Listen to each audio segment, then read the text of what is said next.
As we have emphasized, this approach was not open to Mitting J. What is more, Dr. Murray's opinion depended, in just the same way as the evidence of the conclusions of the psychiatrists at trial, on the truthfulness of the appellant's account about the voices directing his divine mission to kill prostitutes.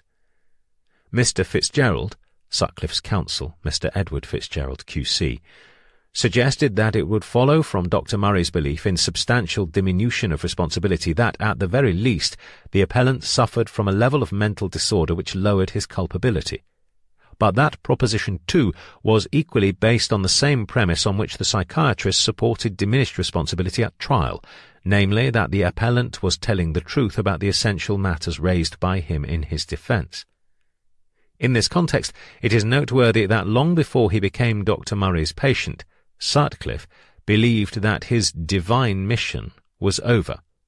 By about June 1985, he no longer believed that he had been given such a mission, and from about May 1989 he started to assert that his instructions to kill the women had come from a diabolical rather than divine source.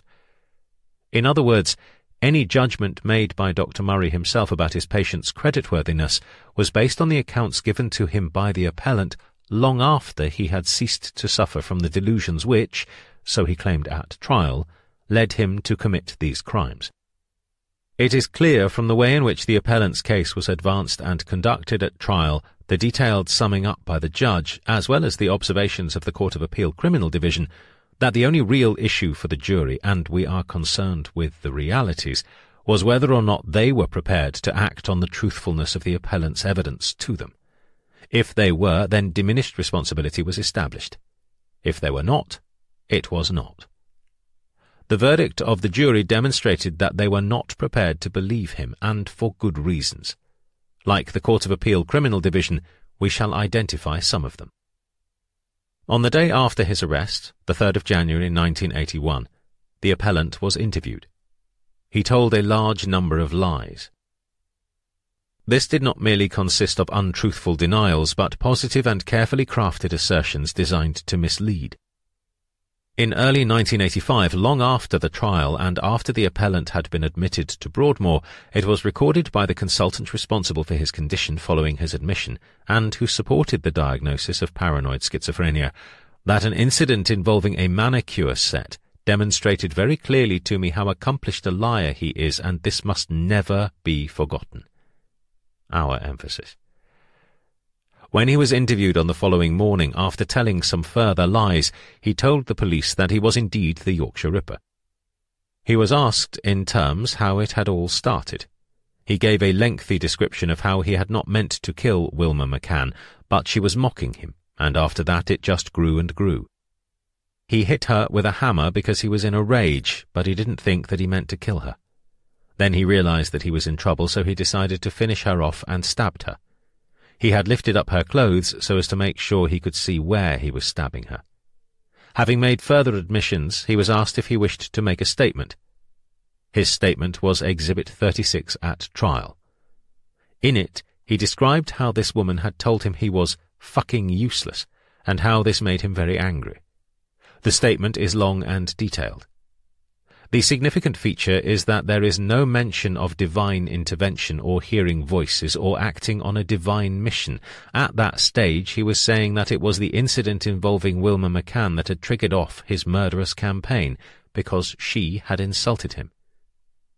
In the context of the last 6 victims, none of whom were prostitutes, he gave evidence to the jury that even if they were not, he honestly believed that they were. But he told the police in his statement that the compulsion inside him seemed to lay dormant, but eventually the feeling came welling up, and each time they were more random and indiscriminate. I now realize I had the urge to kill any woman, and I thought would, sick, as in the published appeal court judgment, eventually get me caught, but I think that in my subconscious this is what I really wanted. Indeed, he then went on to speak of the attack on Josephine Whittaker and said that when he saw her walking up the street, I realized she was not a prostitute, but at that time I wasn't bothered. I just wanted to kill a woman. This again is inconsistent with a divine mission to kill prostitutes. The next matter was the conscious decision he made that his attacks on women should be switched from the Leeds and Bradford area to Manchester. He told the psychiatrists that his reason for doing that was another delusion, genuinely held, which arose when he read a newspaper report of a priest who had described Manchester as wicked, which led him to realize that this was another divine message that he should go to Manchester to kill women there. In stark contrast, when he spoke to the police, he told them that the reason for changing his area of operations was that things were hotting up in Leeds and Bradford. This, therefore, was his first and important explanation for the changed pattern of attacks. It was a feature of the attacks on many of these women that some of them, at any rate, were subjected to sexual humiliation and degradation. We do not propose to identify all the cases, but the attacks on Irene Richardson, Patricia Atkinson, June Jordan, Yvonne Pearson, Helen Ritker, Josephine Whittaker, Marguerite Walls had particularly striking sexual elements. The jury are likely to have doubted, as we do, whether the infliction of some of these injuries and the sexual ill-treatment of the victims came anywhere within the divine mission which he claimed to be fulfilling. In order to underline the significance of this aspect of the case, we must refer to just one section of the appellant's confession, to the murder of Helen Ritker. "I hit her a furious blow to her head which knocked her down. She just crumpled like a sack. She was making a loud moaning sound, so I hit her a few more times on the head. She had stopped moaning, but she wasn't dead. I could see her eyes moving. She held up her hand as though to ward off any further attack from me. I told her not to make any more noise and she would be all right. By this time I was aroused sexually, so I had intercourse with her. I just undid my flies. I spread her legs out and did it. It only took a few minutes before I ejaculated inside her." In this evidence, the appellant told the jury that he had behaved in this way in order to avoid any suspicions about his behavior which might have been engendered in two taxi drivers who were not very far away. Whether the jury believed that or not, the fact was that this violent attack and its effect caused him to become sexually aroused and led him to rape his helpless victim. A prison hospital officer supervising the appellant during a visit by his wife before trial reported that he told her that he had given the police the details of the offences. He said that he expected to receive 30 years imprisonment. But if he could make people believe that he was mad, he would be detained in what, according to the witness, he described as a loony bin. It was open to the jury to accept the evidence of the prison officer that, contrary to the appellant's assertion, his wife was not distressed during the visit, and the appellant did not appear to be trying to reassure her and comfort her. Shortly thereafter, and shortly before the trial, the ward report of another prison officer stated that the appellant was arrogantly confident that a plea of diminished responsibility would be accepted, that he would be incarcerated for no more than 10 years, and maybe less, and that the psychiatrists had told him that that was the length of detention necessary in order to satisfy the public. When he gave evidence, the appellant denied having spoken the words attributed to him. In short, in the context of the evidence from the trial, there were ample reasons why a jury would have been likely to reject the appellant's account of his divine mission. The constant reiteration of his account over succeeding years did not of itself make it any more credible. The broad conclusion of many psychiatrists was that Sutcliffe suffers from chronic mental illness, a diagnosis first made in 1983-84. This was given considerable emphasis by Sutcliffe's lawyer in the appeal court. There had been broad support for the proposition that the offences had arisen directly as a consequence of mental disorder, for which Sutcliffe had been treated with antipsychotic medication. We also note that Dr. Murray fairly acknowledged the reservations about the mental disorder explanation for the appellant's offending by Dr. Adrian Berry, whose scepticism is based on the appellant's capacity for anger and violence in the course of his assaults. The sexualized nature of 2 of his offences, we would merely suggest that there were many more such cases, and the unusual development of the reported symptomatology, that is, benign from 1967 to 1969, followed by a couple of incidents, intrusive from 1969 to 1975 but not irresistible, irresistible between 1975 and 1981, and then continuing until 1993 without incident before antipsychotic medication was introduced. Dr. Berry noted the appellant's ability to deceive those around him and the possibility that his apparent symptomatology was a convenient explanation for his offending, allowing him to receive treatment rather than punishment and to locate responsibility for his actions onto an illness. These observations did not represent a formal assessment of the case, and the views expressed by Dr. Berry should, according to Dr. Murray, be seen as a statement recording a preliminary view rather than a final position. 2 psychophysiological assessments were made. The penile plethysmography, PPG, assessed the appellant's response to stimuli of a violent or sexually violent nature. It was followed in May 2006 by the polygraph examination, known colloquially as the lie detector, carried out in the context of a research program regarding the utility of polygraph techniques in the assessment of the truthfulness of accounts of their behavior given by post-conviction sex offenders. The PPG provided no indication of deviant arousal, although the diabetes from which the appellant was suffering may have impaired his responsiveness. The polygraph examination was directly related to the issues raised at trial, and in particular the account of events in the graveyard in Bingley in 1967. The conclusion was that the appellant was not being completely truthful in his replies. Like the PPG, it would be unwise to regard this test as determinative because it is accepted that a proportion of these tests are wrong. Nevertheless, those responsible for the polygraph tests believe that the process produced results which were reliable if not infallible. Dr. Murray's view is that in the light of all the other evidence, the test represents a false negative. He remains persuaded of the validity of the psychosis explanation, although he now holds it with a little less certainty than previously. Rejecting the proposition that Sutcliffe's mental condition at the time of the offences was a mitigating factor in determining his sentence, the appeal court said that the sentencing process was not mathematical. Self-evidently, factors which do not constitute aggravation should not be treated as if they were, but equally, facts which do not constitute mitigation should not be treated as if they do.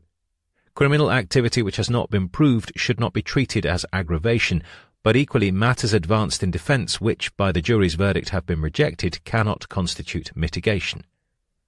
The Lord Chief Justice said, "In this case, Mitting J was required to take account of the fact that the analysis of appellant's state of mind at the time of the crimes was one which on entirely reasonable grounds the jury was not prepared to accept. No other or additional basis for the appellant's asserted mental disorder or disability beyond that investigated at the trial has been identified, and no new, previously unappreciated mental condition to which he may have been subject has been revealed. In other words, the passage of time does not make the appellant's account at trial of how he came to commit these offences any more likely to be credible now than it was then. We are not, of course, suggesting that the man who perpetrated these crimes was in any ordinary sense of the words normal or average. The sheer abnormality of his actions themselves suggests some element of mental disorder, and this no doubt formed part of Lord Bingham's reasoning when he observed that the appellant's mental state was disturbed when he committed these crimes.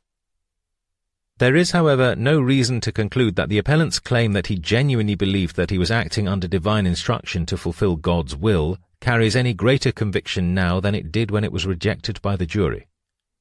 In any event, although the bare recital of these offences, particularly recited one following the other, may by the simple process of virtual repetition diminish their impact, when taken on their own, many of them, and, more realistically, an examination of the entire catalogue of the offences as a whole, demonstrate that this was criminal conduct at the extreme end of horror. Each of the attempted murders, as well as each of the murder offences, taken on its own, was a dreadful crime of utmost brutality. Taking all the offences together, we have been considering an accumulation of criminality of exceptional magnitude, which went far beyond the legislative criteria for a whole life order. Even accepting that an element of mental disturbance was intrinsic to the commission of these crimes, the interests of justice require nothing less than a whole life order. That is the only available punishment proportionate to these crimes." With these words, sanity seemed finally to have prevailed. Now perhaps the survivors, the victims' families, and society at large could at least find some satisfaction in the knowledge that Peter Sutcliffe will never, ever regain his freedom. It is closure of sorts, but not absolutely. Too much had happened for the subject of Peter Sutcliffe to go away quickly. Who can doubt that as long as the Yorkshire Ripper, Peter Coonan, as he called himself, was still alive, there would always be interest in the man and his crimes. At some point before he went to meet his maker, there would undoubtedly be more headlines. It is the nature of the beast. You could expect nothing less with a criminal so notorious.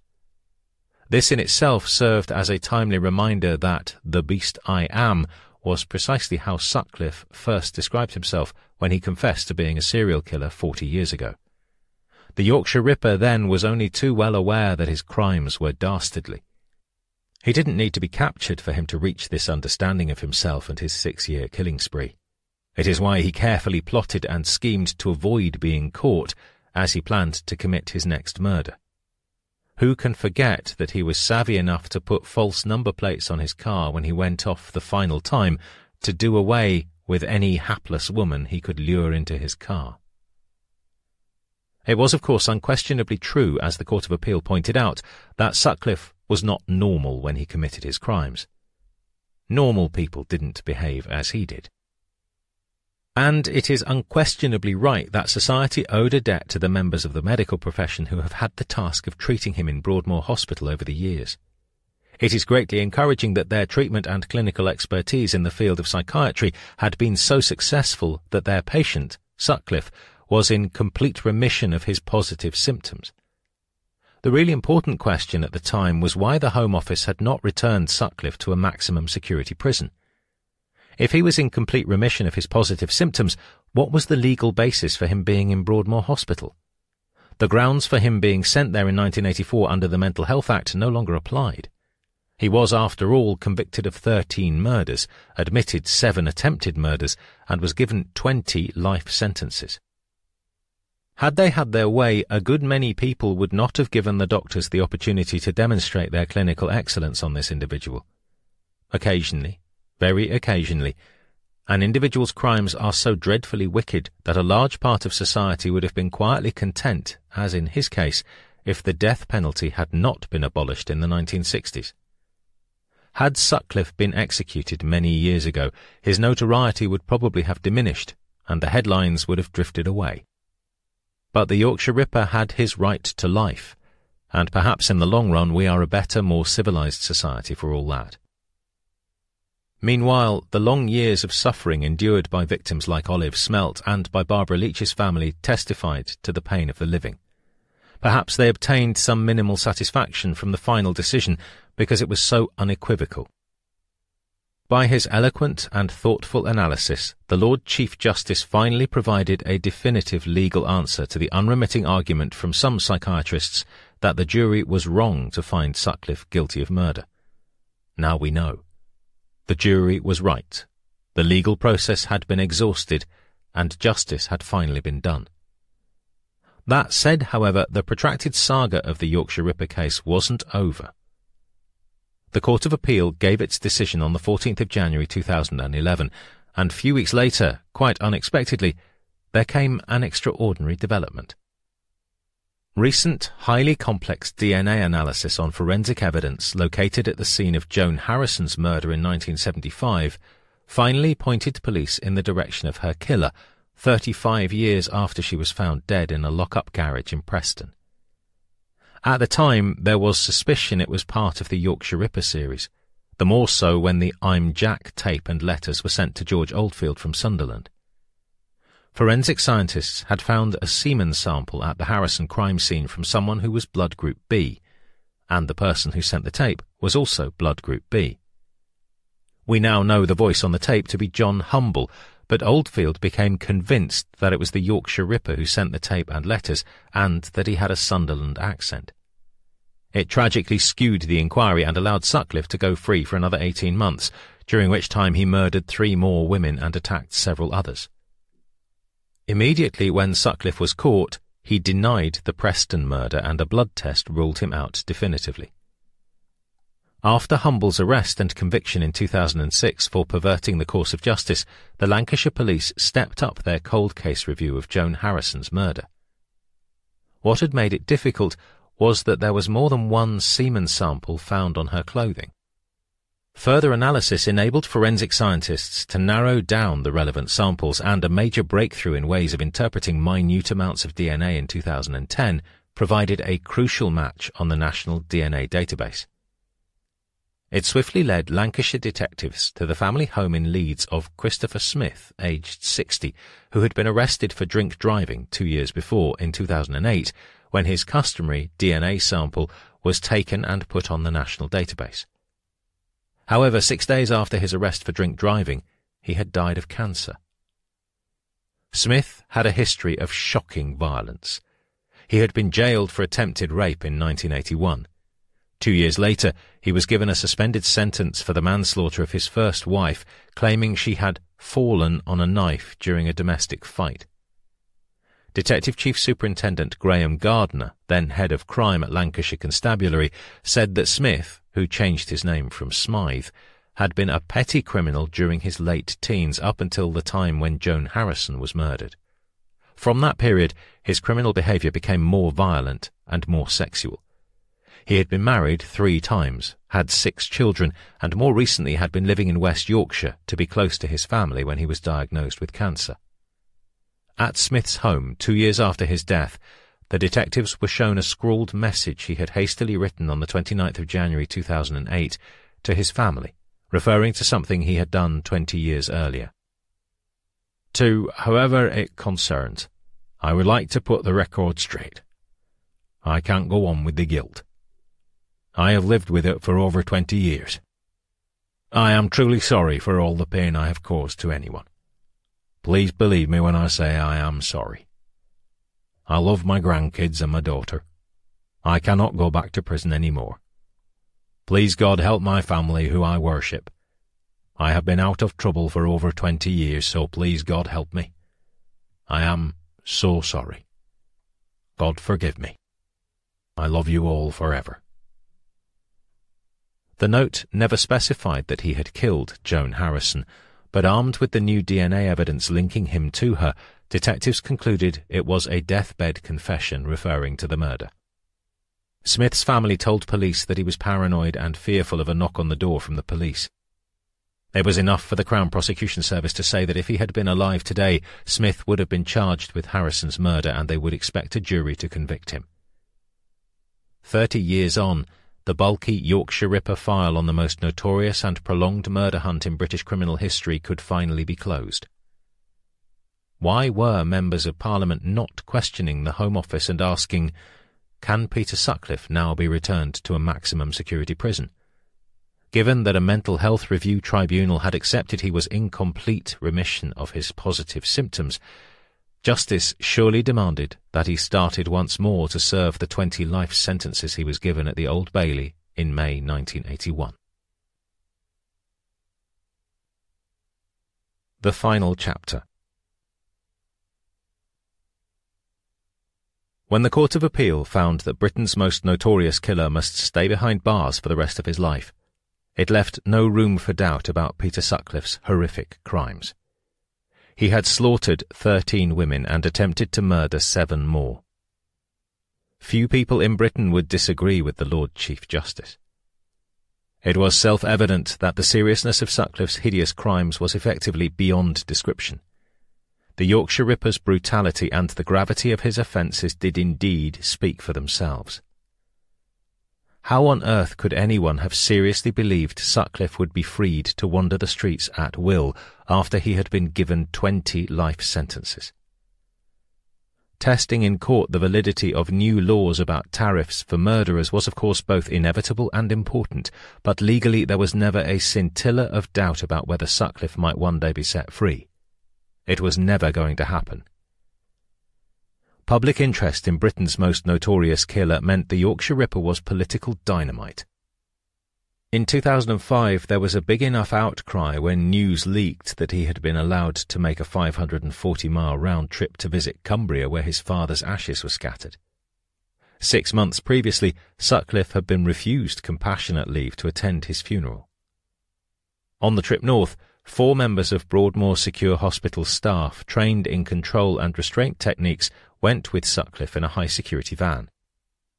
Leeds MP Fabian Hamilton, who had opposed him being a mourner at the funeral, expressed his distaste, mindful of the feelings of the families of victims. "It's quite a blow. My worry is this will cause further grief. further anger and upset. Way back in 1982, the law lords had made it clear why Sutcliffe was never going to be freed. His 13 murders had been premeditated with a significant degree of planning to his crimes. He had inflicted hideous injuries, deliberately concealing several of the bodies so that he could escape from the scenes of the crime. Many of the murders had sexually sadistic overtones attached to the violence he had used on most of his victims before they died. Sutcliffe never ceased being grotesquely manipulative and deceitful, and very little about his dogged mentality ever changed right up to his death on the 13th of November, 2020. Somewhat belatedly, what had changed was that in 2016, after 34 years as a patient in the secure hospital, Sutcliffe was finally moved out of Broadmoor and back to a maximum security prison. And even then he put up a fight to prevent it. The devious and twisted mind of the Yorkshire Ripper had long been obsessed with winning his freedom, an idea he had fortuitously revealed in 1981 while awaiting trial for his crimes. He was overheard by prison officers telling his wife that if he could prove he was mad and not bad, he might get 10 years in a loony bin. Suddenly it was all about Sutcliffe hearing the voice of God telling him to kill women who sold their bodies for men's sexual pleasure, a concept that he abandoned in 1984, only a year after being sent to Broadmoor. But then it turned out that there never had been a divine mission from God, as the serial killer himself admitted to the hospital's medical team a year later. We now know officially that in May 1989 Sutcliffe started to assert that his instructions to kill women had come from a diabolical rather than a divine source. The timing of that devilish revelation is crucial. There is a very strong possibility that his scheming plan to get out of Broadmoor began as a result of his close friendship with one of Britain's top TV personalities, a man befriended by royalty, senior politicians and people with real power, and knighted for his charitable work in 1990. Jimmy Savile had long-standing connections at several hospitals, including Broadmoor. A committed fundraiser, he had been long rumoured to have a hidden side to his character, as a dangerous sex abuser. These suspicions were confirmed soon after his death in 2011 when dramatic evidence emerged that Savile had sexually abused both patients and staff at various hospitals.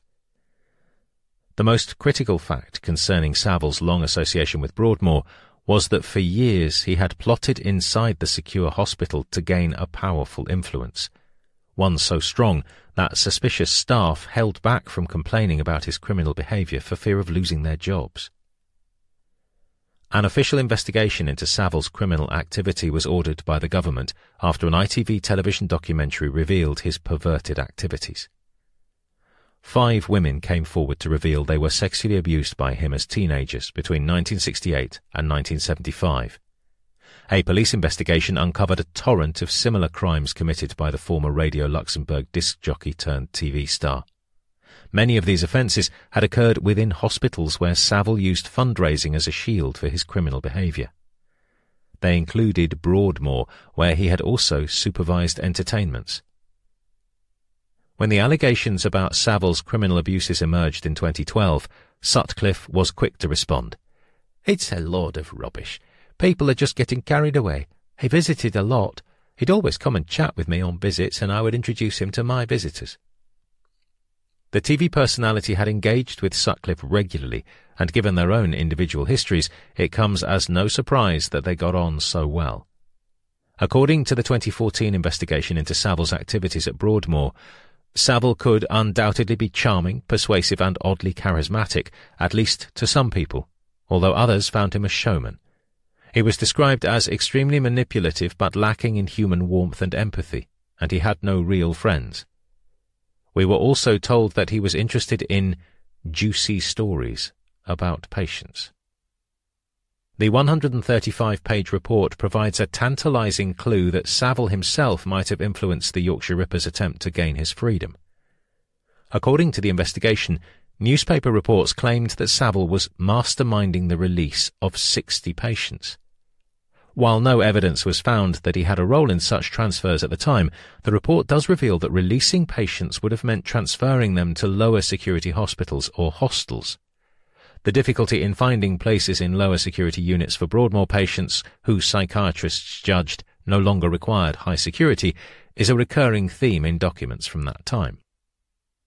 Getting moved to a lower security hospital had been Sutcliffe's main goal since Parliament had passed a law in 2003 stipulating that every life prisoner's sentence had to include a tariff setting out the number of years to be served before they could be considered for release. For Sutcliffe to get out of Broadmoor, his lawyers needed to prove that the psychiatrists at his trial in 1981 had actually been correct, and that his psychosis was so severe that it meant he should have been found guilty of manslaughter and not murder. The Ripper's lawyers' efforts failed conclusively at the first judicial hurdle in the High Court in March 2010. What the British public did not know at the time was that 4 months later on the 7th of July 2010, armed with medical reports from the secure hospital, Sutcliffe's lawyers had actually managed to convince the panel at a first-tier mental health tribunal.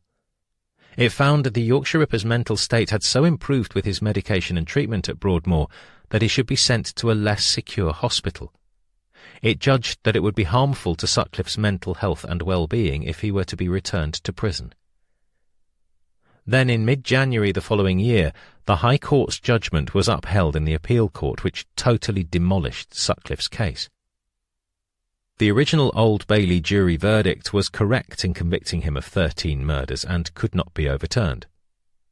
When the autumn leaves began to fall that October, news came that Jimmy Savile had died from pneumonia just 2 days before his 85th birthday. The long-hidden truth about his repulsive crimes in multiple hospitals was about to be revealed. For Peter Sutcliffe, it meant that for a good few years he was going nowhere. By now, Sutcliffe had settled himself into believing that he would remain in Broadmoor forever.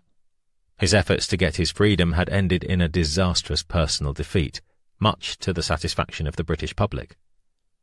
It still raised the issue of why, if his doctors said he was healthy and fit to be moved to a less secure medical facility, he had not been swiftly ushered back to prison. For the hugely guileful Sutcliffe, 34 years in Broadmoor was a doddle compared with a closely guarded cell in a high-security jail. The very thought of being returned to prison churned Sutcliffe's emotions. He was so desperate to avoid ever hearing a cell door clang behind him again that he had changed his name to Coonan in the hope of never being identified as the Yorkshire Ripper. With age, his appearance had changed dramatically. He had put on significant weight, and his once dark beard, carefully trimmed around his narrow chin, had turned grey, grossly unkempt and straggly. He feared being recognised and attacked in prison, and he had good reason to be so afraid. Previous vicious assaults on Sutcliffe while he was incarcerated preyed on his mind. In the hospital wing of Parkhurst Prison on the Isle of Wight in 1983, a fellow prisoner had slashed his face and neck with a broken coffee jar, damaging a muscle and leaving him needing 30 stitches. Twice in Broadmoor there had been violent attacks on him. In February 1996, a patient used the flex from a pair of stereo headphones in an attempt to strangle him. A year later, Sutcliffe was stabbed in the face with a rollerball pen by another convicted killer who had also been transferred from prison for mental health treatment. It caused Sutcliffe to go blind in one eye. He kept faithfully abreast of events in the world beyond Broadmoor. Thus, in 2010, the Ripper would have known that HMP Frankland, Northern England's maximum security jail near Durham, had seen many attacks by fellow prisoners, men serving long sentences for murder. Serious assaults on both prisoners and prison officers were nothing new. In the summer that same year, the first-tier mental health tribunal had made its ruling that it would be deleterious to Sutcliffe's mental health and well-being to be returned to prison, while finding that Broadmoor had produced complete remission of his positive symptoms. The tribunal was satisfied that the improvement in his mental health now requires to be tested in conditions of lesser security. Britain's top judges had soon put paid to that. Once the Court of Appeal ruled that Sutcliffe was going to be detained behind bars for the rest of his life, the only question that remained was where. From July 1993 he had responded well to antipsychotic medicine. Now he was diagnosed as suffering from a chronic, treatable mental illness for which he had been willing to accept the appropriate medication. He was well behaved and posed no threat to other inmates.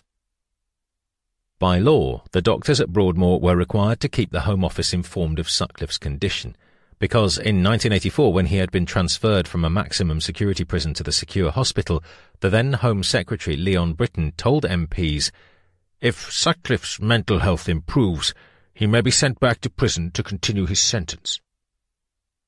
Finally, in December 2015, after 33 years in their care, the senior medical staff at Broadmoor decided Sutcliffe was well enough to return to jail, which was welcome news for taxpayers, for it cost £300,000 a year to keep him locked up in hospital. Transferring the Ripper back to prison would save £250,000 every year. Yet nothing could happen until the matter went before a mental health review tribunal. It was big news.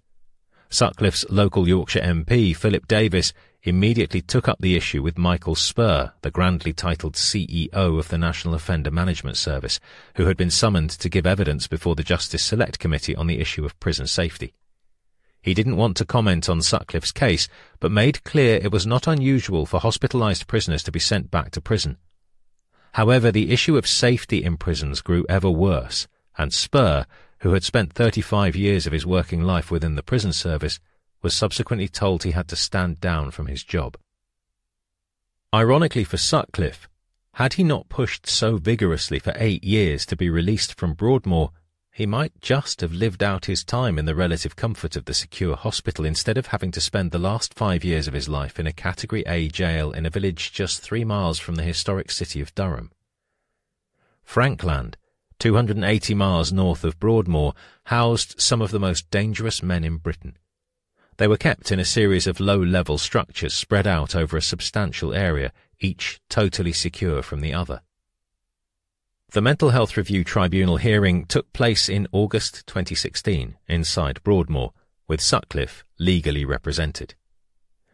The independent panel charged with examining whether there was cause to keep him in one of the most secure medical facilities in the UK had to decide whether there was a proper legal basis for Sutcliffe's detention. Was he still suffering from a mental disorder that required treatment, and if so, did that treatment need to be carried out at Broadmoor? 3 people sat on the panel deciding Sutcliffe's fate, including a judge who was in charge of the hearing. Alongside him was a consultant psychiatrist who was independent of Broadmoor, plus a specialist lay member who was expert in mental health care and its legislation. The tribunal read a report by Sutcliffe's care team at Broadmoor, and via his lawyers, Sutcliffe would have had access to it. Each member of the panel questioned witnesses about Sutcliffe's health and social needs, as did his lawyers. After concluding that Sutcliffe's mental illness was under control and that he no longer needed clinical treatment, the tribunal judged that he could safely be moved back to prison. The decision was upheld by the Secretary of State. 9 months earlier, Sutcliffe had become desperate at the possibility of a transfer back to prison. Now, he was frantic. Inside the secure facilities at Broadmoor, he was allowed regular face-to-face visits and could frequently write letters and phone friends. His fears and obsessive mood were reported by the media. "I've lost all hope," he wrote in one letter. "Category A prisons are a pit of black despair and hopelessness. I will spend the rest of my days there. I don't want to go back to prison, and if I moved, all my letters and phone calls would disappear as well. I'd have no reason to live. There is a higher risk of attack in prison, but the people in charge don't give a damn. It's all violence, weapons and drugs. It will be so depressing." He was speedily placed on suicide watch. Professor Tony Madden, former head of the Dangerous Severe Personality Disorder DSPD unit at Broadmoor, had fully supported the transfer. Now a professor of forensic psychiatry at Imperial College London, he said, "We are far too ready to keep mentally disordered prisoners in places like Broadmoor indefinitely, particularly if they are famous. I think it's about celebrity. I can't think of any other reason why a hospital would want to hang on to somebody when essentially the condition is stable." Madden was uncompromising in his belief that the possibility of attacks on the Ripper in prison was not an argument for keeping him in Broadmoor.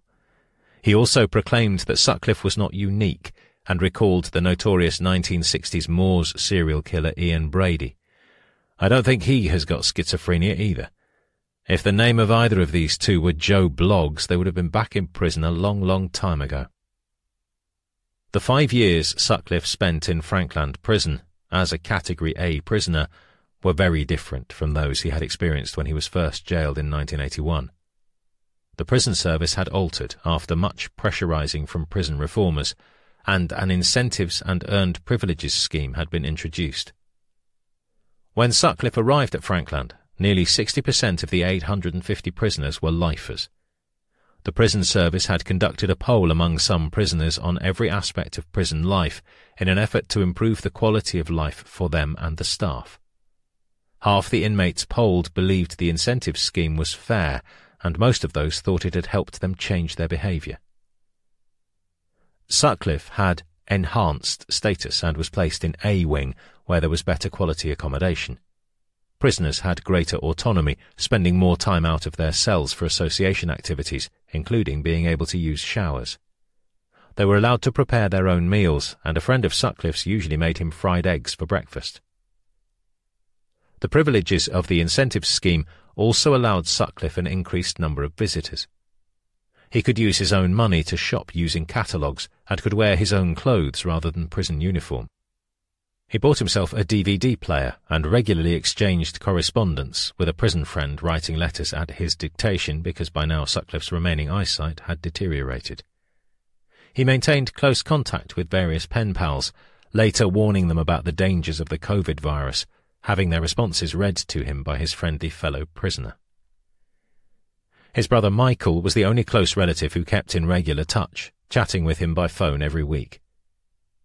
The one thing the grossly manipulative Sutcliffe could not control was his obesity and vulnerability.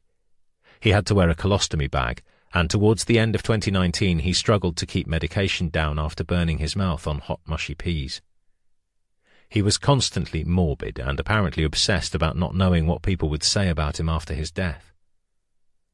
Housed in a separate secure unit within one of the most closely guarded prisons in northern England, he fantasized that he could keep the COVID virus at bay. He had been warned as early as March 2020 that he was especially vulnerable, but chose not to be shielded from other inmates at mealtimes or when he wanted to phone someone. Initially, he escaped the virus, but in October that year he began struggling to breathe, telling people, "I'm not going to make it." Underlying health conditions, including diabetes and the fact that he was now virtually blind, left the grossly overweight and inactive Sutcliffe needing to use a wheelchair. Over a period of a couple of weeks he was in and out of hospital.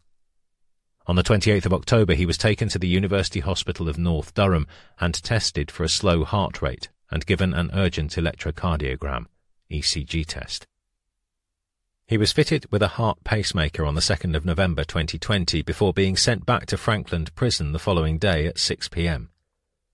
Difficulties in obtaining a secure vehicle to transport him back to the prison meant he did not arrive there until 1:45 a.m. on the 4th of November. COVID testing had proved negative, but within 48 hours he showed the clear and deeply uncomfortable symptoms of having caught the virus and was kept in isolation. 3 days before he died, Sutcliffe was readmitted to hospital and the local police were kept informed. Security officers from the prison had him fitted with a long chain with a handcuff at each end, one of which was attached to the prisoner and the other to an officer. 2 officers kept watch at his bedside, wearing protective clothing and masks. Sutcliffe had previously signed Do Not Resuscitate forms, making clear he did not wish to receive treatment, and in the final days he was given palliative care. For many years he had befriended Jehovah's Witnesses and now, bizarrely, believed he was soon destined to go to heaven. 10 hours before his death, his handcuffs were removed and an undertaker was alerted. At 1:09 a.m. on the 13th of November 2020, the Yorkshire Ripper's breathing stopped. At 1:45 a.m. he was officially declared dead by a doctor, only the second person to die from COVID at Frankland Prison. A report by the prison ombudsman subsequently criticised the nearly 8 hours it had taken to get Sutcliffe back to prison on the 3rd of November after he had been discharged. Although Sutcliffe's former wife had been kept informed by prison staff of his admission to hospital, the ombudsman was disappointed that he could not talk directly with his next of kin when he was dying, and that prison staff had to act as messengers for their personal messages. A week after Sutcliffe's death, a post-mortem revealed that he had died from SARS-CoV-2 pneumonia and ischemic heart disease, and that there were no suspicious circumstances surrounding his death. Soon after, Sutcliffe's ex-wife, Sonia, still his next of kin even though she had remarried, arranged his cremation and funeral service. None of his family attended, and at the last minute a video link to the service via the internet was cancelled. The cost was partly borne by the prison service. At Sutcliffe's inquest in September 2021, pathologist Dr. Clive Bloxham said he had extremely heavy lungs that were typical of people who died from pneumonia after catching the COVID virus. A contributing factor was that Sutcliffe had suffered from heart disease and diabetes. Recording a verdict of natural death with no suspicious circumstances, the coroner, Crispin Oliver, had a message for the families of the women the Yorkshire Ripper had killed. I hope you have some sense of closure at this point, and that your loved ones, the victims, may better rest in peace now that Peter Sutcliffe is dead. Sutcliffe's brother Michael had barely spoken to his former sister-in-law in the 40 years since the Ripper's capture. Sonia, who was still the sole owner of the home in Bradford that she once shared with Sutcliffe, had previously visited him in Broadmoor, but she hadn't gone to see her former husband since he was sent back to prison. It was reported that Sutcliffe had never shown any remorse for his terrible crimes. Indeed, he had moaned to fellow inmates at Frankland Prison that his biggest regret was the years he had spent apart from his former wife. Never did he show any empathy for those family members left behind, after he murdered their loved ones not once but 13 times. The day the Yorkshire Ripper died, the serving Chief Constable of West Yorkshire, John Robbins, issued a statement saying that Sutcliffe's death would bring back a range of mixed emotions and trauma for surviving victims and the families of those he had killed. Those who died and were assaulted, as well as those relatives who are still suffering today, are at the forefront of our thoughts and our condolences. Mr. Robbins apologised for the additional distress and anxiety that had been caused by the language, tone and terminology used by senior officers at the time in relation to Peter Sutcliffe's victims. Richard McCann had been just 5 years old in 1975 when his mother Wilma became the first woman to be killed by the Yorkshire Ripper. The culture of those times in the 1970s, when some of the Ripper's victims were described as innocent and others as something different, had clearly taken its toll, and not just with the victims' friends and families. Mr. McCann urged the West Yorkshire force to apologise for the way they had described his mother and some other victims as having loose morals.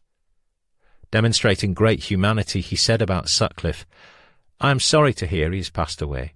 It's not something I could have said in the past when I was consumed with anger. My mum was completely innocent and deserved to live." In his heartfelt apology on the day that Sutcliffe was placed in his coffin, the Chief Constable reinforced his victim-led approach to policing by referring back to something that had happened 4 decades previously, as his force had thrown huge resources into the hunt for the Yorkshire Ripper. Mr. Robbins admitted the language used by senior Ripper Squad officers heading the investigation had shamed the efforts of their more junior colleagues. Such language and attitudes may have reflected the wider societal attitudes of the day, he observed, but it was as wrong then as it is now. A huge number of officers worked to identify and bring Peter Sutcliffe to justice, and it is a shame that their hard work was overshadowed by the language of senior officers used at the time, the effect of which is still felt today by surviving relatives. Thankfully, those attitudes are consigned to history, and our approach today is wholly victim-focused, putting them at the centre of everything we do. In essence, Mr. Robbins appeared to be accusing those senior detectives working on the Ripper case 40 years previously of causing a painful feeling of humiliation or embarrassment to their more junior colleagues. Perhaps he was confirming the view that 21st century political correctness was not simply confined to politicians. It could be argued the chief appeared somewhat unaware that as the corpses of Sutcliffe's victims piled higher and higher, those same senior officers had for several years dedicated themselves to toiling ridiculously hard to capture the Ripper and save local women's lives. Their dedication to solving these dreadful crimes had now effectively been thrown back in their faces by one of their own. Many senior officers in the Ripper squad suffered serious stress from the guilt and anxiety they felt because they had not caught the man whose vile crimes were terrorizing women across the north of England. Indeed, some of these men paid the ultimate price. George Oldfield died aged 61 from congested heart failure. Those senior officers who had laboured endlessly for very long hours, day in and day out for months on end, had now had their struggling efforts dumped in the dustbin by the Chief Constable's somewhat disproportionate criticism attacking the language they used to describe some of Sutcliffe's victims. Yet he did not mention in his public apology that it had been the Attorney General himself leading the prosecution at Sutcliffe's trial who told the judge and jury, "Some victims were prostitutes, but perhaps the saddest part is that some were not. The last 6 attacks were on totally respectable women." Neither did Mr. Robbins refer to the language of Sir Lawrence Byford, who had become Chief Inspector of Constabulary following his detailed report on the Ripper case. In his report to the Home Secretary, Byford termed several of Sutcliffe's victims as a known prostitute or women of loose morals. Byford had been knighted by Her Majesty the Queen. Did this highly respected figure need to be shamed? Certainly not. Times had obviously changed. For more than 4 decades, chastising senior members of the Ripper squad on television and in the press for past errors had become a favourite pastime for some individuals outside the police service. That senior officers deserved criticism for serious professional errors and wrong strategies during the Ripper investigation cannot and should not be denied. But to be publicly shamed by a chief constable for their use of official descriptive language during a murder inquiry some 4 decades earlier appeared like a sign of more modern times and an effort to clear the air. Rarely has there been a mention of the extraordinary brilliance shown by detectives such as Jack Ridgway, David Zachrison, and Andrew Laptew. Without question, in 21st century Britain, there is a genuine and widely held feeling of sorrow for all of Sutcliffe's victims and the loved ones they left behind. But the way some critics talk, you might think the senior investigating detectives had been heartless, misogynistic, and comprehensively stupid in the way they acted. Some victims had become easy prey for the Yorkshire Ripper by virtue of their own nighttime ventures in red-light areas. And when the police closed in on those streets, using hundreds of officers to monitor them simultaneously on both sides of the Pennines, Sutcliffe swiftly changed his meticulous, premeditated planning by moving out of his usual killing grounds and picking out hapless victims totally at random anywhere he could find them. How different things are today. The police can rely on an armoury of scientific breakthroughs, as well as sophisticated computer programs and new technology. DNA analysis is now capable of forensically identifying individuals in ways never previously dreamed of. It has even enabled forensic scientists to put forward a serious candidate for the identity of Jack the Ripper, the serial killer who terrorized London in the 1880s. Automatic number plate recognition, ANPR cameras, are everywhere and make tracking the movements of a vehicle fairly easy using vast databases and advanced computer systems. And once a potential suspect has been identified, analysis of their mobile phone can often pinpoint their movements over long distances with total precision. If a suspect turns off their phone, it is a reasonable sign they have been up to no good. Investigators can also use CCTV to track the movements of murderers over a significant area, often way beyond a crime scene. This hugely valuable resource is used more frequently than any other kind of forensic science or technology to both identify and charge suspects. A study estimated that there are in excess of 5 million CCTV cameras around Britain, one for every 13 people. More than 100,000 of them are operated by public bodies, 75% by local authorities. Transport for London has nearly 17,000 on its buses and trains and in tube stations. Millions of homes now have external cameras capturing movements within and beyond the boundaries of buildings.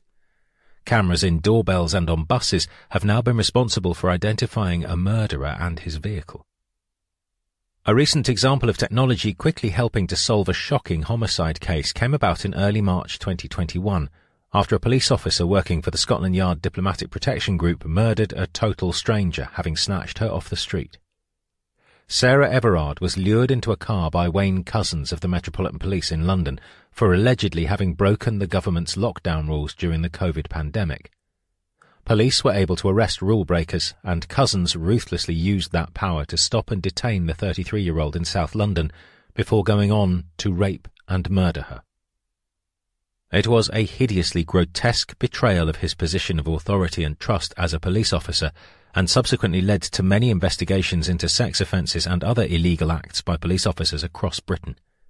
Scotland Yard, in January 2023, revealed that 1,000 officers accused of domestic abuse and sex offences were being reviewed. In the Couzens case, the victim and her killer's movements were tracked by a multitude of CCTV and ANPR cameras all the way to his home in Kent, where he hid her body nearby. 9 days after Sarah had disappeared, Couzens was charged with her murder. He subsequently pleaded guilty to her kidnap, rape and murder. At Couzens' sentencing at the Old Bailey on the 30th of September, the judge, Lord Justice Fulford, specifically mentioned that the compelling CCTV compilation, which was the product of 1,800 hours of footage, revealed with absolute clarity the core essentials of what had occurred. Judge Fulford commented, "CCTV checks rapidly demonstrated he had lied throughout his account to the police." The judge gave Couzens a whole life sentence. Today, with a totally different style of leadership and the lessons learned via the Byford report into the mistakes made during the Ripper case, British homicide investigation has taken a revolutionary leap forward from the days when Edwardian methods of detection remained in use. There is now a huge murder investigation manual available for detectives. Sutcliffe's lethal campaign against lone women actually lasted 8 years, going back to 1972. For sure, he attacked at least 33 women, killing 13 of them. Had today's technologies been available to the police then, Sutcliffe's crimes might well have been ended before he murdered anyone and was branded the Yorkshire Ripper. During those years from 1975 to 1980, when Sutcliffe rampaged through the north of England, 190 murders, manslaughters and infanticides occurred within the West Yorkshire area. The period also saw 1,700 woundings and other violent offences. Sutcliffe pleaded guilty to 20 of his crimes. But what of the large number of attacks on women that were never linked to the case by the Ripper Squad? Several of these young victims very narrowly escaped being murdered because they got help quickly and brilliant medical care saved their lives. Lawrence Byford's 6-month inquiry included a painstaking search for those victims dismissed as not suffering the Ripper's handiwork. Byford's team found no strong grounds for believing that other murders on either side of the Pennines had been committed by Sutcliffe, yet a rigorous search of local police files turned up an extraordinary discovery. Byford had described 13 attacks on other victims that most definitely were committed by Sutcliffe. All had been excluded as being the Ripper's work. Byford was emphatic that Sutcliffe needed to be interviewed again about these outstanding crimes. But his report remained closed to the public until 2006, 25 years after he had handed it over to the Home Secretary. Even following a detailed review in 2016 by the Information Commissioner's Office, ICO, critical parts of Byford's report today remain withheld from public view. The ICO did allow the Home Office to release an annex relating to Sutcliffe's other victims, but their names are still redacted for reasons of privacy. During Sutcliffe's time in Frankland Prison, a cold case review was conducted into crimes the police had failed to connect to the Yorkshire Ripper. A West Yorkshire police statement said no further information would be forthcoming in case it prejudiced a future judicial process. Sutcliffe had finally confessed that he had attacked Tracy Brown, aged 14, while she was walking home to her parents' farmhouse in Silsden during the summer of 1975. Her photo fit of Sutcliffe was uncannily similar to one that had been provided by yet another of his victims, Marcella Claxton. At his trial, he had admitted trying to murder her in 1976. Nearly 40 years after trying to kill Anne Rooney, aged 22, in the grounds of Horsforth College near Leeds in 1979, Sutcliffe finally admitted that he had attacked her as well. He underwent 6 hours of questioning by West Yorkshire officers in early February 2018, and the possibility of new charges of attempted murder were left hanging in the air. A British tabloid reported that afterwards Sutcliffe remained somewhat blasé. A source from inside HMP Frankland said he couldn't see what the fuss was about and told the police all about the Tracy Brown and Anne Rooney attacks, which he said he remembered. Everyone was stunned that he had a social worker sitting in. Sutcliffe was angry about the whole thing and thought it a waste of time. He knows now, though, that he's likely to be charged with at least 2 attacks. In fact, the opposite was true. Neither of these late confessions resulted in fresh charges of attempted murder. The West Yorkshire force made clear no cases were referred to CPS for a charging decision against Peter Sutcliffe. However, still hidden from public view after 40 years are several pages of a riveting section of Byford's investigation into what went wrong in the Ripper case. These pages open out into a 4-page display that shows a devastating series of photo fits by some victims who were eliminated from the inquiry. Alongside the photo fits are those provided by Marcella Claxton and Marilyn Moore, whom Sutcliffe later confessed to trying to kill. The likenesses are all very similar. The dark hair, the drooping moustache and a beard. Olive Smelt, Tracy Brown and Marilyn Moore all spoke to Sutcliffe and said he had a local accent and was not noticeably a Geordie. Byford was utterly uncompromising. What is now very clearly established is that had senior detectives of the West Yorkshire Police assembled the photo-fit impressions from the surviving victims of all hammer assaults or assaults involving serious head injuries on unaccompanied women, they would have been left with an inescapable conclusion that the man involved was dark-haired with a beard and moustache. Peter Sutcliffe may have been dead, but the story of his reign of terror and the revelations about the flawed police investigation was not over. In September 2020, a woman in her mid-60s got in touch with me via an investigative journalists group in Washington, D.C. Ruth Goodman had purchased a copy of this book when it was first published in 2003. "But I have only just built up courage to read it," she wrote. A recent BBC documentary about the Ripper case had compelled her to pick the book up. Now she was desperate to talk about a hideously tormenting incident involving Sutcliffe and the effect it had had on her life. Her story was eye-opening, as were its implications. The Byford inquiry never uncovered her account of what happened to her from police files. Sutcliffe had tried to attack Ruth just 7 weeks before Bradford University student Barbara Leach was murdered very early in September 1979 as she walked back to her student lodgings late one night. Ruth revealed she herself had escaped by a hair's breadth near the same spot not far from the university campus. When that tragedy struck, Ruth was staying with her mother in London, and after contacting the police, she was asked to return north immediately for an urgent interview with the Ripper Squad. As she relayed her story, a detective taking her statement seemed utterly convinced that Ruth had narrowly missed being a victim of the Ripper. It left her mortified with guilt because she had survived and her fellow student had not. Worse still, she strongly believed that Barbara might still be alive if 2 police officers had not passed up an opportunity to arrest the Yorkshire Ripper minutes after he had stalked Ruth. This had haunted her for the rest of her life, and for years she intermittently felt fear, anger and bewilderment that her failure to get the police officers to search for her would-be attacker had tragically cost another student's life and the lives of the Ripper's victims yet to come. In mid-July 1979, Ruth was in her early 20s and had just finished her first year of study at university.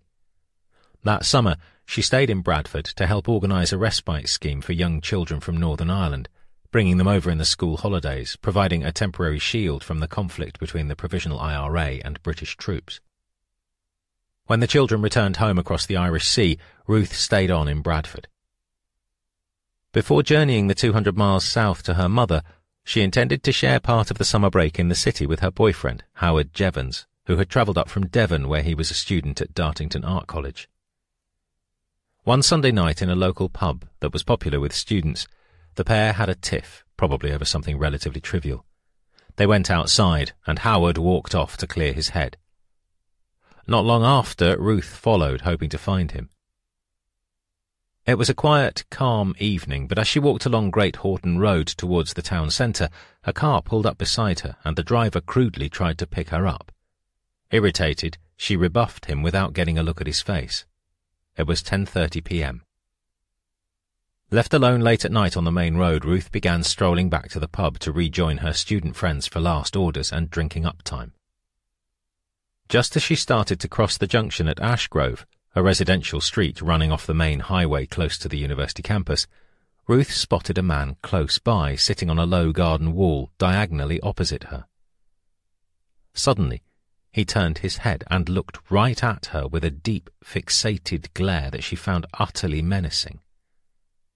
Horribly scared and instinctively fearing for her safety, she swerved away and started running as fast as she could back the way she had come, hoping to find Howard.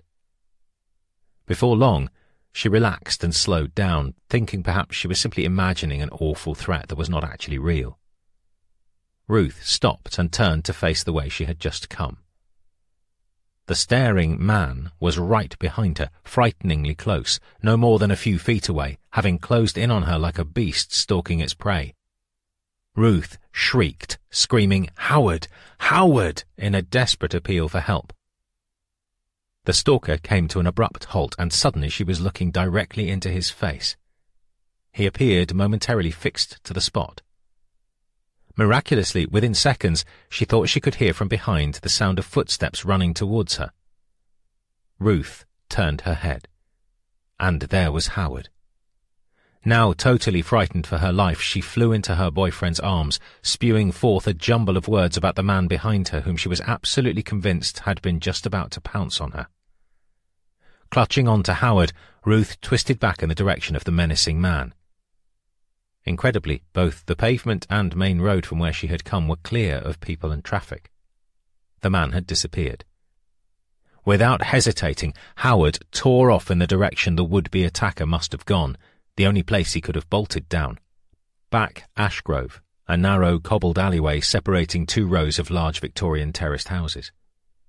But there was absolutely no sign of anyone, nor any movement. Finding nothing, Howard returned. At the very moment he reached Ruth, a dark blue police van came along the road towards them. Howard stepped off the pavement, waving his arms, bringing the vehicle to a halt. They hurriedly told the two officers inside what had just happened and pointed towards back Ashgrove, saying that was the only place the man who chased Ruth could have escaped down. The officers beckoned the pair to climb in and then began driving forward. "He was going to kill me," Ruth exclaimed. "I'm sure he was going to kill me. We've got to find him. We must find him." As they turned into back Ashgrove, she pleaded, "He's got to be here. He's hiding somewhere. You've got to get out and look." Instead, the police driver put the van's lights on full beam, creeping slowly down the rough cobbled brick alleyway, hemmed in by walls on both sides. As they looked out through the side window, the glaring headlamps caused everything they passed to suddenly become dark. Searching desperately, they passed small open areas at the rear of a few houses. Ruth could just make out light from ground-level barred basement windows, next to a low recessed wall beside which stood some dustbins. She begged the officers to stop and get out and search on foot using torches. "I know he was going to kill me," she kept saying. The police driver ignored her, revved the engine, and the van gently picked up speed, squeezing its way down the entire length of the narrow lane. At the end, he turned left onto a road and drove around the town centre, past the police headquarters and back towards the top of back Ashgrove. Ruth didn't let up. Almost as a concession, the driver headed back down along the cobbles.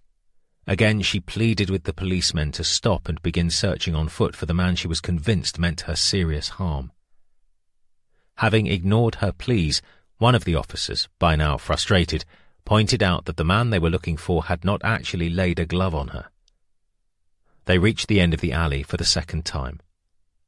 Then the officer at the wheel drove them towards the other end of town to drop the couple off unceremoniously at Ruth's shared student house.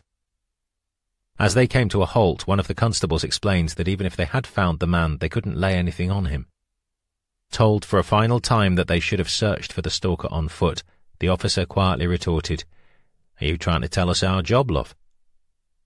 A few days later, Ruth left for London to stay with a friend for a few weeks before going back home. Howard set off for Totnes in Devon. Bradford University student Barbara Leach's body was found hidden behind a low wall during the afternoon of Monday the 3rd of September 1979, at the rear of a terraced house in Back Ashgrove. Ruth assumed the police would have a record of her being stalked in the same spot where Barbara was attacked. She waited to be contacted by Bradford police. Later that evening, an Irish friend pleaded with her to make a phone call. Before long, she received a call back from the Ripper incident room and was asked to journey up to Bradford as quickly as possible, and for Howard to come as well. The next day, at police headquarters, they were taken upstairs to a crowded room with a lot going on. Ruth's memory is understandably hazy about who wrote down their statements 40 years ago. When two detectives came to speak to her, she very quickly learned that there was no record of her having been stalked near the crime scene. The officers in the van had failed to report anything. The detectives later began taking their statements. One officer was much older than the other, she remembers. The whole process took 2 days, so Ruth and Howard stayed overnight at a student friend's house. As they individually detailed what happened, one officer wrote down the statements. The other kept saying, "It's him, it's him." Ruth had clearly seen her would-be attacker's face close up. He was white. He had dark hair and a beard with sideburns. She reported this in her statement, she recalls. Their accounts completed, Ruth and Howard finally left. The police had not asked her to compile a photo fit. In retrospect, that was not surprising given Andrew Lapchew's experience when he mentioned to his superior officer the photo fit by Marilyn Moore after he'd drawn up a report saying Peter Sutcliffe needed to be re-interviewed. His boss had been decidedly uninterested in photo fits. And subsequently, Ruth heard nothing. The aftermath was brutally miserable. Knowing she had come very close to being murdered tormented her, in part because Barbara was dead instead of her, but also because the policemen in the van didn't listen to her. Her pleas to stop and search the night of her escape near the place where Barbara's body was eventually found had been willfully ignored. It ate away at Ruth. She could not settle, and it triggered recurrent nightmares. She would wake feeling guilty that because she survived, the killer had turned his focus on another Bradford student in precisely the same location. When she returned north to speak with the murder squad, Bradford students had not yet returned from their summer breaks. A cloud was hanging over the city, leaving a quiet, unnerving atmosphere which made Ruth feel very unsafe because there were no protective crowds of students. If the murderer lived locally, he might easily recognize her and follow her home and try to kill her because she could identify him to the police. Fearing this, she found it hard to settle at night. In the student house she shared, her friends became more and more concerned at her desperately morbid fear that the Yorkshire Ripper would try to find her because she could identify him. He might spot her in the university area. It became an ongoing obsession. She spent a few nights in university student accommodation on the campus but was virtually alone in the building. She didn't feel safe. A friend offered her a sofa in his ground-floor flat. She moved there, but without a lock on the living room door she was frightened at night and would sit on the floor outside her friend's bedroom with a carving knife in her hand to protect herself, in case the Ripper broke in. The tenant in the flat above, concerned about her lack of sleep, invited her to move into his flat and stationed his dog outside her room at night to protect and reassure her. Looking back, she believed this intense fear, coupled with her ongoing guilt-laden nightmares, caused severe post-traumatic stress because she had escaped being killed. Its intensity began to fade with the return of the student population which refilled the city, and she entered her second year of studies. She put her experience behind her and moved back into the student house she had previously shared with friends, believing life had returned to normal. When she got her degree, she moved back to London, but no longer felt safe to walk alone in the streets after dark. A thread of trauma remained, which was then triggered when the Yorkshire Ripper's activities got media coverage. She tried hard to avoid thinking about her own involvement in the case, but then, when least expected, repressed feelings reared their head. Her real relief came 6 months later when it was announced that the Yorkshire Ripper had been arrested very early in the new year on the 2nd of January 1981. When Ruth picked up a newspaper a few days later, she saw the face of the man in Bradford who had glared at her while he was sitting on a low wall and then chased after her when she ran away from him. It was Peter Sutcliffe. On and off over the next 40 years, the memories of that night would come in waves. By 2020, Ruth had been married for 26 years to a loving husband who supported her totally. She was a stepmother with no children of her own, and though she worked as a hypnotherapist, she herself never felt able to seek psychotherapeutic counselling to help her deal with her experience of the Ripper. Then she wrote to me. We talked many times. From my knowledge of Peter Sutcliffe's methods of hunting down, stalking potential victims, and then attacking women, I absolutely believed Ruth's story. She let out a sigh of relief. I directed her to a page in this book which contained an account of what had happened to a young woman in Wakefield in December 1972, stalked and attacked by Sutcliffe in a remarkably similar way. Later, Ruth phoned me. "Oh my goodness, that is just like what happened to me, except he grabbed her and I managed to get away." A week later, she started psychotherapy to help heal her survivor's guilt and her overwhelming anger at the two officers in the van the night she escaped attack who refused to search the back lane. Had they done so, they could well have found Sutcliffe hiding. Instead, he went on to attack 5 women who survived and murder 2 more. Ruth had not spoken with Howard for many years. She believed he was living overseas. He wasn't. I found him in the UK and phoned him. He confirmed her story, as did fellow Bradford student Alistair Bullivant. He was Ruth's student friend with whom she had shared a house in the aftermath of Barbara Leach's murder. He remembered her relaying to him what happened to her. "What Ruth said has stayed with me to this day. I remember being very shocked and feeling sick as Ruth recounted being chased."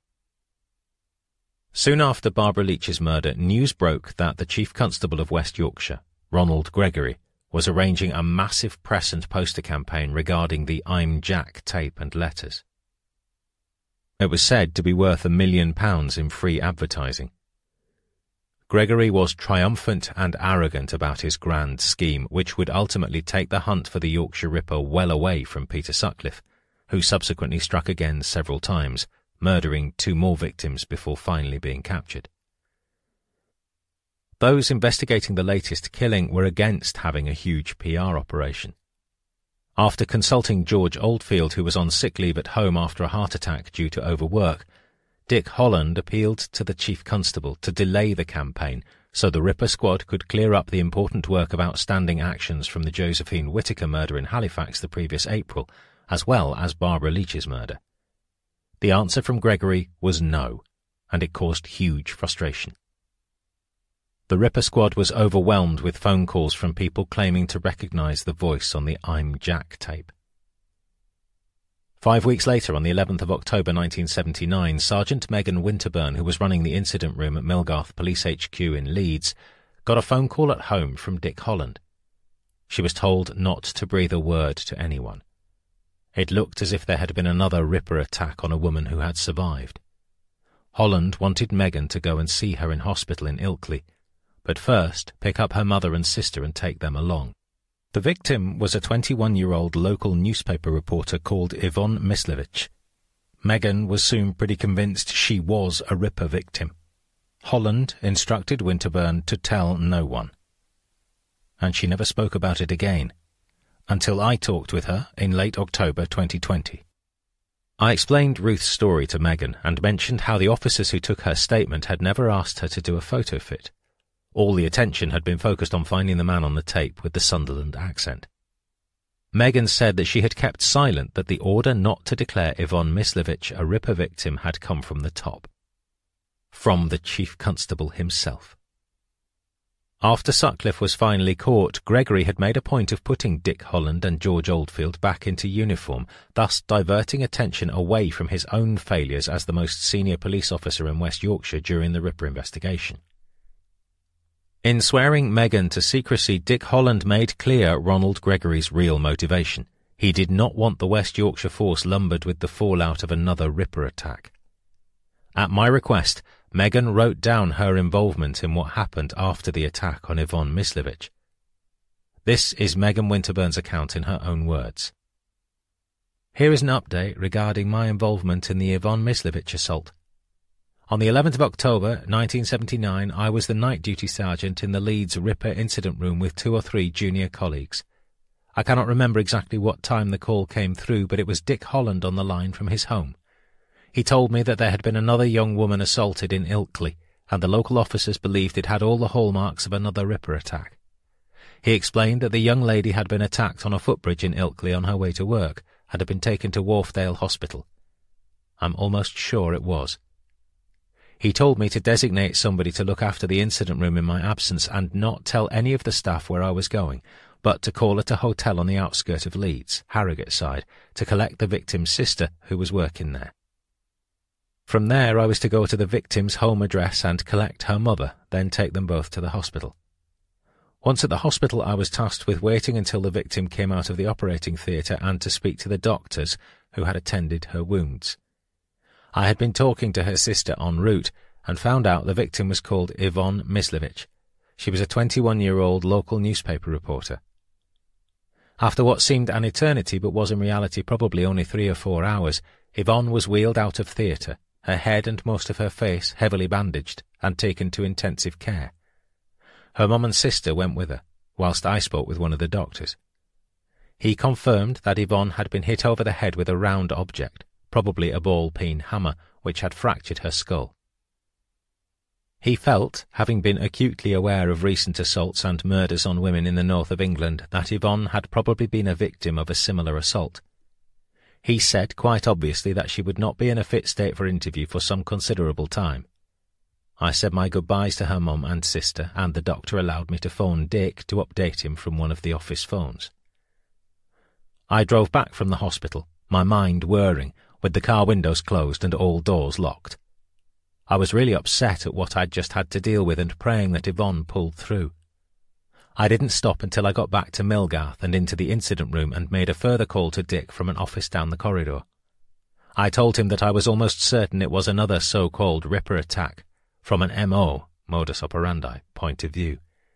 He told me he would report to George, Mr. Oldfield, but to keep everything to myself in the meantime. I had worked on several inquiries, incident rooms, and quite a few in-force disciplinary interviews with Dick, so he knew he could trust me to keep things under my hat. When my shift finished, I went home and said nothing to my husband, a police inspector. As far as he was concerned, it was just a normal shift, but I couldn't sleep for thinking about that poor young woman who quite possibly could die at any moment. Later the following day, 12/10/79, I put the local television news on to see if there was mention of the assault from a Ripper perspective, but there wasn't. I went into work that evening and Dick called me into his office. He told me that he had reported my conversation with the doctor to George Oldfield. They had also received the necessary reports and statements from Ilkley and agreed with me that it was a Ripper attack, but the Chief Constable, Mr. Gregory, had decided not to call it as such. Whereas Dick had been mentally preparing to gear up the incident room for a further onslaught of calls and another hectic few weeks of non-stop action, the Chief Constable had other ideas. Apparently he thought it would bring the force into further disrepute and was worried about the effect it would have on him in the eyes of the press. Gregory had little regard to the effect it would have on morale of the incident room staff and their families, and certainly didn't acknowledge the great strain the senior investigation officers were under, especially George and Dick. Dick was fuming, but there was little he could do about it. The decision had been made by the higher echelons. I never got to see Yvonne or her family again, but often wondered what became of her. Like many people in Bradford, Sutcliffe knew about the police keeping watch on the local red light haunts in Manningham and probably other areas across Yorkshire and Manchester. He began avoiding them. By striking in the heart of the university area of Bradford late at night, he maximised his chances of totally surprising a victim. Also, he could get home to Bingley very quickly. He had done something similar in Halifax 5 months previously when he struck down and killed Building Society worker Josephine Whittaker on a vast open area of the town called the Moor. He clearly was hell-bent on finding a victim when he spotted Ruth Goodman late at night and alone on a Sunday evening in midsummer near Bradford University and chased after her. He returned to exactly the same spot when he killed Barbara Leach. 5 weeks later still, he widened his victim-hunting area and moved on to Ilkley, where he had viciously attacked Yvonne Mislevich, who thankfully subsequently recovered from her head injuries and went on to marry and have children. Sutcliffe had a habit of hiding when he was in danger of being caught. He had done it when he was looking for a victim in Manningham in September 1969. He was spotted sitting in a car with the engine running and drove off at high speed when a police officer approached. The car was found abandoned soon after, and Sutcliffe was discovered hiding in gardens nearby, in possession of a hammer. He successfully eluded capture when the alarm was raised immediately after he attacked a young woman in Wakefield in 1972. He tried to pick up Gloria Wood walking across a school field in Bradford in November 1974 before striking her across the back of the head with a weapon, thought to be a hammer, fracturing her skull. In Horsforth in 1979, before he attacked Anne Rooney, he was spotted parked up in his Sunbeam Rapier car, almost certainly on the lookout for a victim.